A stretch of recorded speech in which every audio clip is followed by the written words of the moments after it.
মহমুদ্গরের উপাখ্যান। পুনঃ বৈষ্ণবেরা বসিলেন এক ঠাই, বলে ধন্য যশবন্ত হেন দেখি নাই। মহমুদ্গরের বাটি শ্রীকৃষ্ণ অর্জুন, কৃষ্ণ ভক্তি বুঝিবারে গেলেন দুইজন। ব্রাহ্মণ বেশেতে গিয়া উপনীত ততি, মুদ্গরে ডাকিয়া বলে আমরা অতিথি।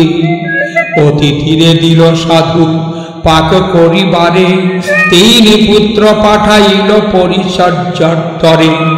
জ্যেষ্ঠ পুত্র গিয়াছিল জল আনিবারে, আকর্ষত সেই পুত্রে খাইল কুম্ভীরে। মধ্যম সন্তান গেল কাঠ আনিবারে, বন মাঝে ব্যাঘ্র ধরে মারিল তাহারে। কনিষ্ঠ সন্তান গেল আনিবারে পাপ, কাল সর্পে তার শিরে করিল আঘাত। পুত্রের বিলম্ব দেখি মুদ্গর চলিল, সাপে বাঘে কুম্ভীরে মেরেছে দেখে এলো। এইভাবে তিনি পুত্র মরে গেল তার, নিজে এসে দ্রব্য দিল অতীত সেবার। মুদ্গরের নারী আর পুত্র বধূতি, নহে তারা শোকাতুরা বিকার বিহীন। ছদ্মবেশে কৃষ্ণ বলে শুনো মহাশয়, কাঠ পাতায় আনতে গেল তারা বা কোথায়? মুদ্গরে কহিছে তারা মহাভাগ্যবান, অতীত সেবিতে তারাতে জিয়াছে প্রাণ। কৃষ্ণ বলে মূল তব তিনটি নন্দন, পুত্র শোকে মুদ্গর কাঁদো নাকি কারণ? মুদ্গর কহিছে কেন করিব রোধ, পুত্র বলো ভালো হলো ঘুচিল বন্ধ। মায়ার বন্ধন কেটে দিলেন গোবিন্দ, নির্বিঘ্নে বলিব হরি করিব আনন্দ। কৃষ্ণ বলে শীঘ্র যাও ডেকে আনো ঘরে, অতীত সেবিতে কবে কার পুত্র মরে। যারে নীল কুম্ভীরিতে উপজিল আসি, কৃষ্ণ অর্ঘে এনে দিল জলের কলসি। এই মতো তিনি পুত্র হল উপনীত, হরিপদ ধরি সবে ধুলাতে লুণ্ঠিত। পরিচয় দিয়া হরি করিল গমন, অভিমান্য শোক পার্থ কইল সম্বরণ। মুদ্গরের পুত্র দিল গোলক গোসাই, যশবন্ত ঠাকুরের আজ হয়েছে তাই। আর সাধু বলে শুনো বৈষ্ণবের কৃষ্ণ লীলা সুদাধা মধুর বর্ষণ। অম্বরীষী গৃহে ছিল একটি নন্দন, 10 বৎসর পরমায়ু ছিল নিরূপণ। সংক্ষেপে বলিব এবে তার বিবরণ, সূতিকায়াগারে যবে ছিল সে নন্দন। অদৃষ্ট লিখন যবে লেখেন পদ্মাসন, দাসী গিয়া ধরিল সেই বিধির চরণ। দাসী বলে ওরে বিধি কি লিখিয়া যাও, বালকের আয়ু কত মঠাই কও। অনেকে স্তবেতে বিধি সন্তুষ্ট হইল, 10 বৎসর পরমায়ু দাসীকে বলিল। দাসী জানাইল রাজ রানীর গোচরে, রানী জানাইল তাহা মহারাজ তরে। অল্প আয়ু জানি নাহি দিল লিখিবার, মনে মনে চিন্তা করে রাজার কুমার। ভাবে আমি রাজকুলে একটি কুমার, পিতা না করেন যত্ন মোরে লেখাবার। রাজপুত্র জিজ্ঞাসিল পিতৃদেবস্থলে, কেন পিতা মরে নাহি দেহ পাঠশালে। রাজা বলিলেন সেই বালকেরও ঠাই, 10 বৎসর আয়ু বাঁচা দেখাবো কি চাই। 10 বৎসর পরমায়ু তোমারও যে ছিল, 9 বৎসরেই তার গত হয়ে গেল। রাজপুত্র বলে পিতা আর শুনিব কি, এখনো তো মরণের 1 বৎসর বাকি। এই ভিক্ষা চাই পিতা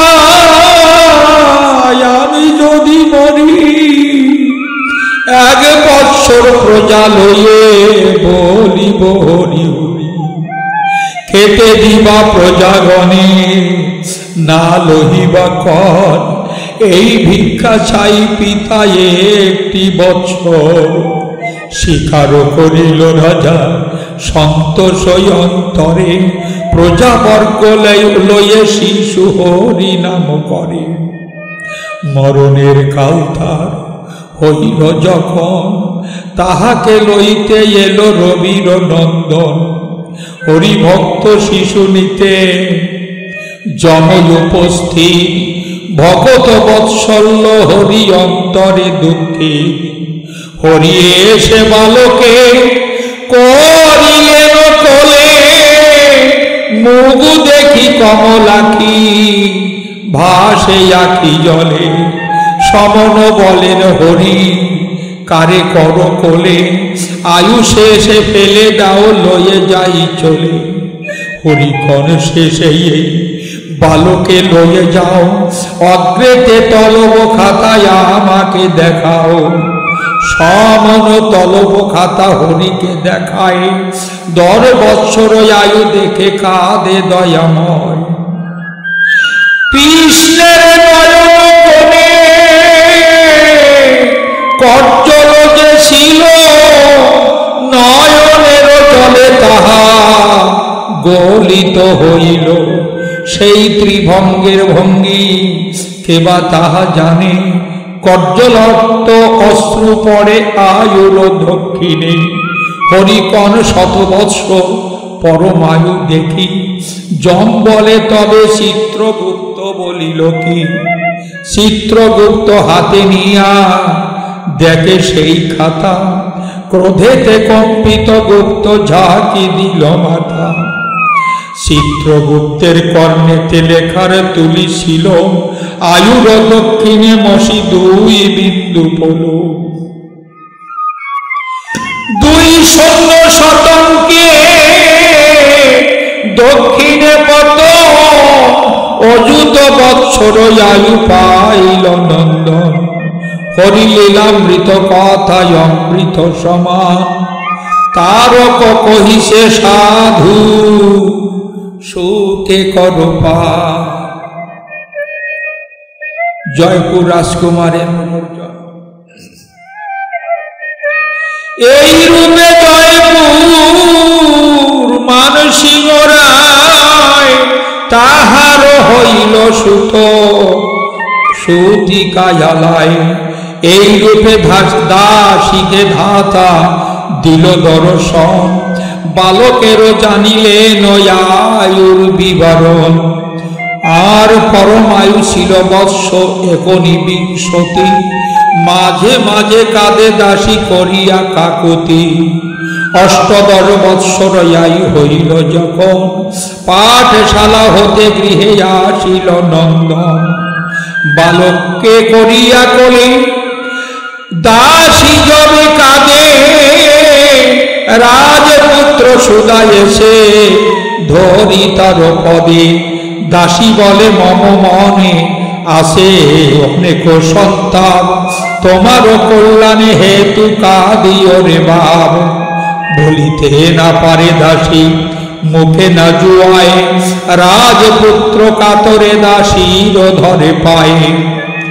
আমারও শপথ লাগে করি প্রণিপাত, সত্য করি কহ মম শিরে দিয়ে হাত।